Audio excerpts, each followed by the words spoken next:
précise insiste toujours avec Frédéric Bérard.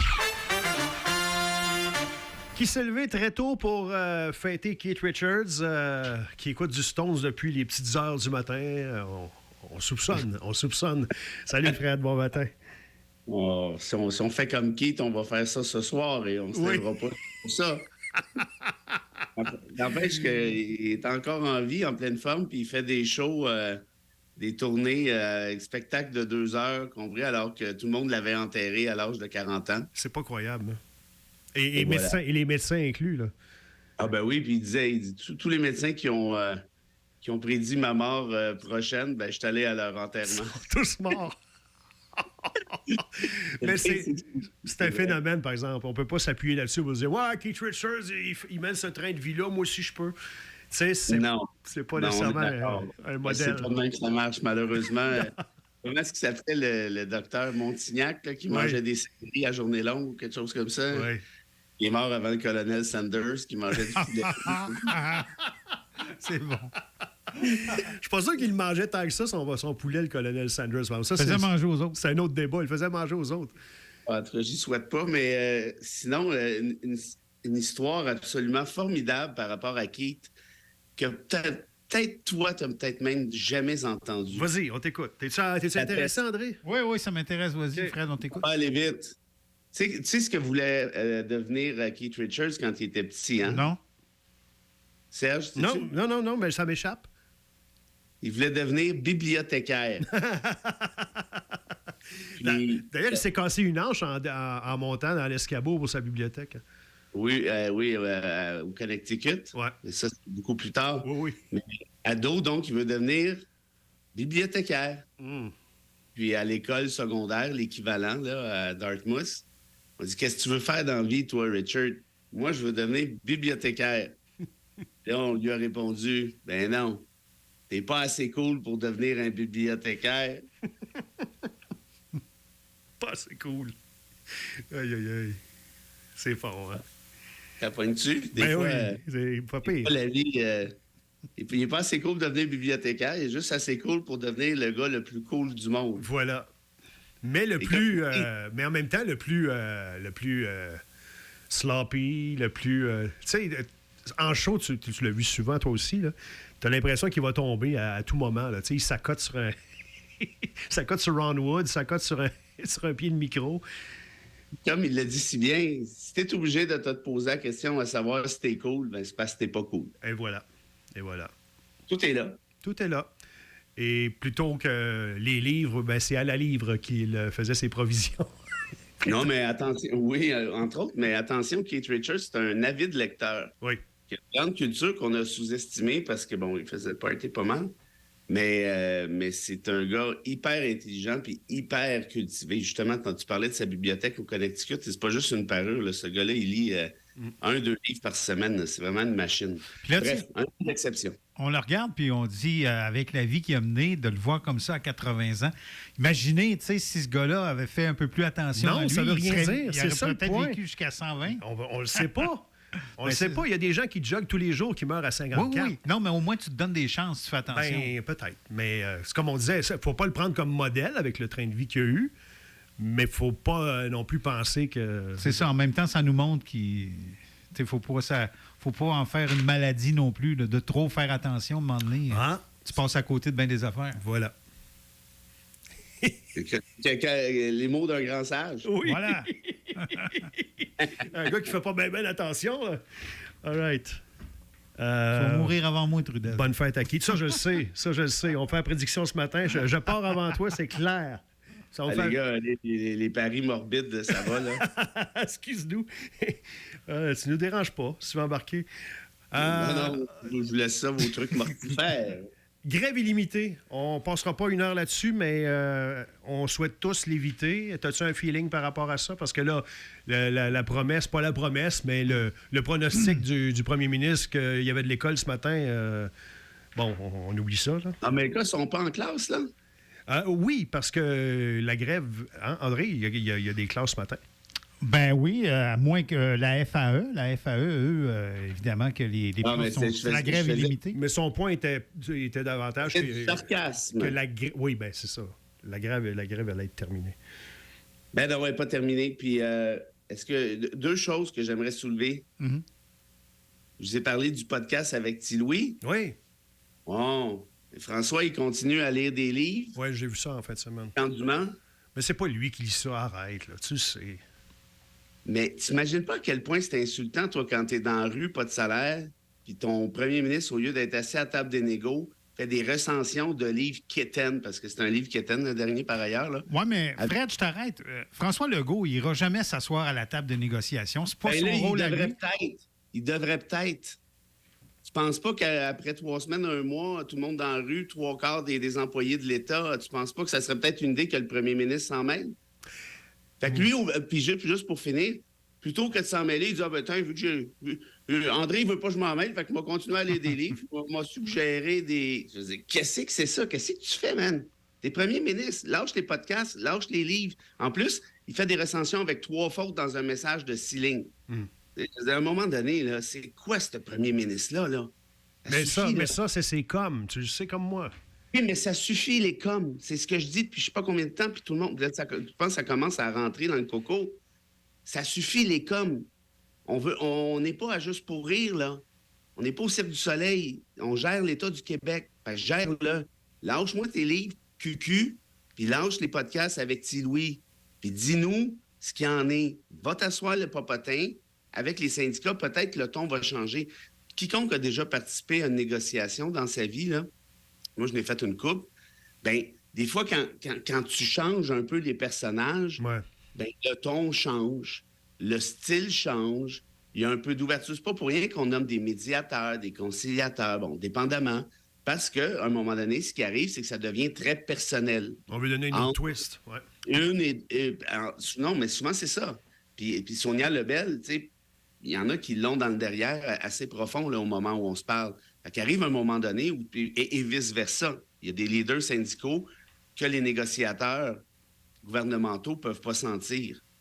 Fait que ça serait peut-être le temps là, qu'un premier ministre, justement, s'assoie pour dire, bon, regardez, là, il est resté en retrait, là, ça va faire. Le problème, c'est qu'il a mis de l'huile sur le feu depuis le début. On l'a vu quand il dit ça va brasser. Après ça, il dit, on va être en classe, là, il dit n'importe quoi. Mais malgré ça, je pense que ça aiderait quand même que le big boss s'assoie à la table, me semble. Puis, s'il ne veut pas s'en mêler, c'est une chose, mais c'est parce que ça ne fait pas partie de ta job de faire... Imagine-toi des podcasts. Imagines-tu, toi, Jacques Parizeau faire des podcasts en pleine grève de l'État complet? Mais les livres, par contre, j'aurais pensé que tu aurais appuyé la démarche, vu que tu encourages les gens à lire. J'encourage les gens à lire, justement. Legault, il lit pas. C'est pas lui qui fait ses recensions, c'est un staffer. Fait que c'est doublement hypocrite. Puis en plus, il fait toujours la promotion de livres de Joe Labine dans son comté ou Joe de Québécois. Devrait lire Bérard. Oui, s'il se met à lire tes livres, tu vas être content, Fred? Non, je veux même pas. De toute façon, regarde, ça arrivera. Là, la deuxième affaire, là. Puis j'ai pas fini. OK. La deuxième affaire, non, mais là, celle-là est grave. Les livres, à la limite, laissez faire, là. Mais vous avez vu ce qui s'est passé vendredi, hein? C'est sérieux, là. Rappelle-nous ce qui s'est passé. C'est vraiment pas drôle, là. C'est vraiment pas drôle. Le gouvernement Legault est sorti sur la place publique sans qu'on lui demande quoi que ce soit pour dire qu'il était contre le cessez-le-feu en Israël. Ouais, mais Vous avez vu ça? C'est juste pour contredire le fédéral, ça. Des sacres. C'est parce qu'il y a 20 000 Palestiniens qui se sont fait assassiner. Il y a 5 700 enfants qui sont morts dans les attaques israéliennes. 5 700 enfants. Puis toi, qui as zéro power en Israël, on s'entend bien, la communauté internationale, il y a 135 pays qui ont voté pour le cessez-le-feu, OK? Après plusieurs discussions et négociations à l'ONU. Puis toi, petit Joe la banane, qui ne sait même pas c'est où Israël, si ça se trouve. Non, moi tu comptes, moi, c'est le feu. Je veux qu'on continue à faire le feu. Ça vous insulte pas, ça? Ben, il n'y avait pas d'affaire là, ça c'est clair. Non, mais laisse faire s'il y avait d'affaires là ou pas. Le Québec a toujours maintenu une posture de paix à travers le monde. Oui. Tout le temps. C'est vrai. Quand c'est arrivé le 7 octobre, le Québec, l'Assemblée nationale, a adopté une résolution pour dire Israël a le droit de se défendre dans le cadre du droit international. Ce qui est tout à fait correct. Sauf qu'on a vu rapidement qu'Israël se défendait, mais bien au-delà du droit international. La communauté internationale l'a laissé aller pendant un bout de temps. On a vu les saccages. Et là, la communauté internationale a dit, là, c'est assez. Ça va faire. Il y a 20 000 civils. On parle de civils, là. Et puis là, ceux qui disent, oui, mais il faut pogner la Hamas, vous regarderez les pourcentages, ça a même été admis par le gouvernement de Netanyahou. Ils en ont pogné une poignée de petits Joe du Hamas. Le reste qui tue, ce sont des civils, incluant le corps d'enfants. La communauté internationale dit, regarde, on vous a laissé aller, vous êtes des sauvages, là, ça va faire. Puis tu as François Legault, qui sort de sa lecture puis de son podcast, qui dit, hey, continuez à fesser, puis ça vous dérange pas. Ça vous fait pas honte. Moi, j'ai vraiment honte d'être Québécois depuis vendredi. Je vais te dire une affaire, là, j'ai vraiment honte. Puis si je suis le fédéral, là, j'appelle François, là, puis je dis, toi, là, écoute-moi bien, là. Je sais c'est quoi ton petit show, là, de toujours être contre le fédéral, mais là, on sait que t'es un peu nono, là, mais là, tu viens de le montrer à la face du monde entier. Puis ça, c'est assez gênant. Le matin, la bêtise insiste toujours avec Frédéric Bérard. Bonne fête, Keith Richards. 80 aujourd'hui. On est à 7 minutes de 8 heures, encore avec Fred pour quelques minutes. Juste avant qu'on change avec peut-être un autre sujet pour terminer, Sonia Lebel, puisqu'on a effleuré son nom tantôt, on sait qu'elle est dans une position... Je pense qu'il y a beaucoup de gens qui avaient du respect pour Sonia Lebel. C'est une fille de la place, une fille du coin aussi, mais bon, elle a probablement perdu des plumes, étant pas dans le bon camp actuellement pour bien des gens. Mais est-ce qu'elle est en train de jouer sa vie politique, sa carrière politique, Sonia Lebel, présentement? Moi, ce qu'on m'a dit de sources pas mal sûres, de gens qui ont travaillé avec elle de très près, c'est qu'elle n'est pas intéressée plus que ça à faire de la politique au-delà du prochain mandat. OK. Pendant qu'il parlait d'elle comme une chef potentielle, ça ne l'intéresse pas du tout. De toute façon, la réalité, c'est que la CAQ s'en va nulle part. Si ça se trouve, ils vont perdre le pouvoir en 2026. Legault va s'en aller. Après ça, la CAQ, ça va être quoi? On ne sait pas. Là. Ça a toujours été un parti sans programme. Le seul programme, c'est se faire élire en étant gentil. Là, à un moment donné, c'est parce que c'est à ses limites. Fait que qu'est-ce qu'elle va faire, Sonia Lebel, après? D'après moi, elle va retourner à la pratique du droit ou un truc du genre. Là, fait que si elle avait des aspirations comme chef, là, je te dirais, ouais, là, ça va être tough, là, honnêtement. Okay. Mais en même, de l'autre côté aussi, c'est pas elle qui décide. Là, c'est pas elle qui... ça vient du bureau du premier ministre, là, les enveloppes possibles. Donc, voilà. Moi, je pense pas que ça change grand-chose au final. Petit détour par le Missouri avant de se quitter. Ouais. Tu sais, quand je vous dis que l'État de droit fout le camp et que tout le monde s'en fout, ben là, je vais vous donner un nouvel exemple qui devient de plus en plus... comment je dirais, de plus en plus clair, net, précis, frappant. Puis quand je vous dis qu'il faut peut-être se réveiller avant qu'il soit trop tard, s'il n'est pas déjà trop tard, vous allez voir par vous-même. Le Missouri, qui n'est pas un petit État, là, est en train de discuter. Ils ont déposé, en fait, un projet de loi qui devrait être adopté parce qu'une majorité l'appuie. Le projet de loi dit ceci. Toute femme qui se fera avorter sera accusée de peine de mort.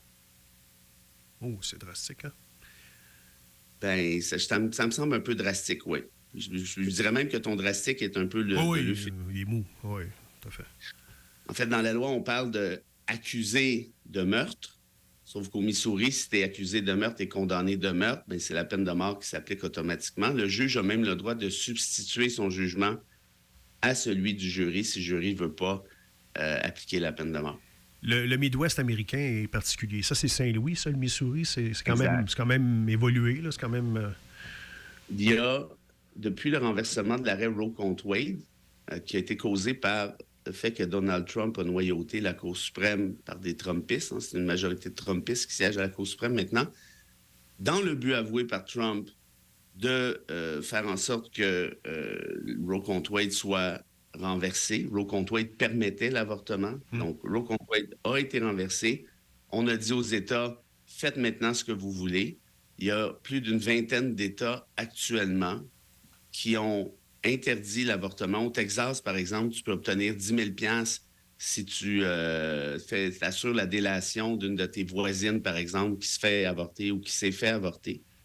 On a vu la Cour suprême du Texas, pas plus tard que la semaine dernière, a refusé un avortement à une femme de 31 ans dont la vie est en danger et dont la vie du fœtus est discutable aussi. Le fœtus est atteint de trisomie. Là, ça, c'est assez évident que ça va mal se finir. On lui a refusé ça aussi.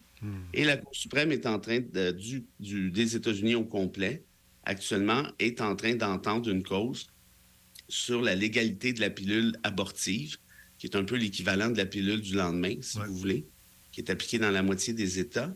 Et cette même Cour suprême, donc, qui est encore noyautée par les Trumpistes, pourrait très bien rendre illégal l'usage de la pilule en question, même si la FDA, Federal Drug Agency, dit depuis 2000 qu'il n'y a pas de risque, que c'est une pilule qui est de toute beauté, et ainsi de suite, blablabla. Bref, voilà où on en est. Et voilà où moi, ça me désole le plus, c'est qu'on est sur cette pente glissante depuis déjà quelques années.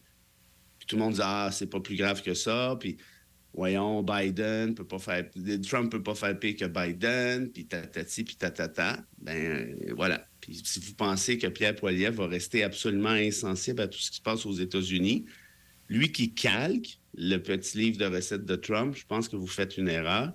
Et je vous rappellerai ceci, dans le caucus conservateur, actuellement, au fédéral, il y a une quarantaine, en fait, il y a 40 députés conservateurs, conservatrices, parce qu'il y a des femmes là-dedans, 40 députés conservateurs, conservatrices qui se sont déjà prononcés publiquement contre l'avortement. Donc, on peut penser qu'il y a d'autres sympathisants qui sont plus discrets, mais il y en a au moins 40. Ça commence à faire pas mal de monde. Alors, moi, je vous fais le pari suivant. Pierre Poilievre va ramasser la prochaine mise facilement, comme je vous l'ai déjà dit. Est-ce qu'il va être majoritaire? Ça reste à voir. Mais il va devenir premier ministre. Et par la suite, il pourrait facilement décider d'aller jouer dans la table de l'avortement, pas aussi fort qu'aux États-Unis. Évidemment, ça va de soi, mais des petites exceptions à gauche, à droite, gruger ça. Puis comment il va faire ça? En utilisant la bonne vieille disposition dérogatoire dont je vous ai déjà parlé. Voici ma prédiction et on s'en reparle. Puis qui part en premier de moi puis André? Ouais. Ah, les gars, je sais pas comment on part en même temps. Des coups qu'on part en même temps. Il sait pas comment nous dire ça. Écoute, t'es pas obligé, on peut se laisser là-dessus. Non, mais j'aimerais ça, moi, vous laisser sur quelque chose de sérieux, par contre. Oui, mais rapidement. C'est parce que vous ne pensez pas que vous réalisez à quel point ça s'en va dans le drain. Puis, je vais vous donner un petit devoir jusqu'à demain. C'est suivant. Fait, Occident, chute de la démocratie ou chute de l'État de droit. Et là, allez lire n'importe quoi que vous allez trouver là-dessus. Puis là, vous allez dire, Épelaye, l'Italie, tu n'as même pas le droit t'as plus le droit de mariage entre conjoints de même sexe. L'Italie, la Suède, la France, la Hongrie, la Turquie, oh là là, l'Allemagne, ça fait zwing-zwing, les États-Unis, l'Argentine. Ah, mais d'après moi, le Canada, il n'y a aucun danger. On est safe. Tout le monde est tout croche, mais nous autres, il n'y a pas de danger. On est conscient, Fred. On est juste léger parce qu'on est des... C'est une semaine avant Noël. On est des clowns. Oui, c'est ça. On est comme... Ah ben, vous avez le droit d'être des clowns, mais... Puis c'est correct d'être des clowns. On est quand même conscient de ce qui se passe. Mais soyons, puis là, je m'adresse à vous, mais je m'adresse à tout le monde en même temps. Prenons ça au sérieux, parce qu'arrive un moment donné où quand le bobsleigh est parti sur la grosse glace vive, ben il ne peut plus reculer. Puis là, la raid est commencée. Ça fait déjà un petit bout de temps. Puis bien vite, on va embrayer en deuxième vitesse. Puis là, après ça, regarde bien où ça va finir. À demain. Salut!